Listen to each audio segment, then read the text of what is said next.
Breaking news shows Tsunami, you're watching highly disturbing content. Viewers' discretion is highly advised. RTC సమ్మెకు బలైన కార్మికుడు ఇటు Narsampet depot driver Shankar Goud మృతి. నిన్న నర్సంపేటలో పెట్రోల్ పోసుకొని బలవన్ మరణానికి పాల్పడ్డాడు శంకర్ గౌడ్. 80% కాలిన గాయాలతో ఇటు గ్రీన్ ఛానల్ ద్వారా వరంగల్ ఎంజీఎం నుంచి హైదరాబాద్ తరలిస్తుండగా ఇటు నగరానికి చేరుకున్నాక మృతి చెందినట్టు తెలుస్తుంది శంకర్ గౌడ్ మృతిపై ఇటు కేంద్ర మంత్రి బండి సంజయ్ సంతాపం వ్యక్తపరిచారు. ఇటు శంకర్ గౌడ్ కుటుంబ సభ్యులను పరామర్శించడానికి ఇటు నర్సంపేట బయలుదేరారు ఇటు బండి సంజయ్. శంకర్ గౌడ్ మృతితో శోక సంద్రంలో ఇటు కుటుంబం మునిగిపోయింది. ఇటు శంకర్ గౌడ్ స్వస్థలం వరంగల్ జిల్లా ఖానాపూర్. మృతుడికి ఒక పాప ఒక బాబు. మృతుని భార్య ఇటు లత, అలాగే కూతురు శ్యామిలి, కుమారుడు హేమంత్.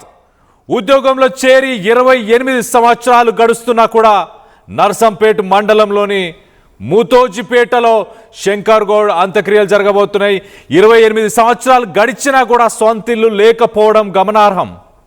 నిన్న బలవన్ మరణానికి యత్నించిన ముగ్గురు కార్మికులు ప్రస్తుతానికి శంకర్ గౌడ్ తన ప్రాణాలను కోల్పోయాడు. మొత్తం మీద 2019లో జరిగిన 52 రోజుల స్ట్రైక్ అప్పుడు కూడా దాదాపు 30 మంది చనిపోయారు. దాంట్లో 5 మంది బలవన్ మరణానికి పాల్పడినట్టు తెలుస్తుంది. ప్రధానంగా ఆర్టీసీకి సంబంధించిన కార్మికులు తమ జీతభత్యాలను పెంచాలంటూ ఇటు 2019లో కూడా అప్పుడున్న ప్రభుత్వాలు తమ జీతభత్యాలు పెంచాలంటూ 52 రోజులు అప్పుడు కూడా వాళ్ళు స్ట్రైక్కి వెళ్ళడం జరిగింది. మరి ఈసారి స్ట్రైక్లో ఎంతమంది కార్మికుల ప్రాణాలను కోల్పోబోతున్నాం? దీనికి సంబంధించి మరింత అప్డేట్ తీసుకునే ప్రయత్నం చేద్దాం. వరంగల్ నుంచి మా ప్రతినిధి వెంకటరత్నం అందుబాటులో ఉన్నారు. వెంకటరత్నంతో మాట్లాడి తెలుసుకునే ప్రయత్నం చేద్దాం. వెంకటరత్నం, చెప్పండి, ప్రస్తుతానికి ఎలా ఉంది పరిస్థితులు అక్కడ వరంగల్ నర్సంపేటలో?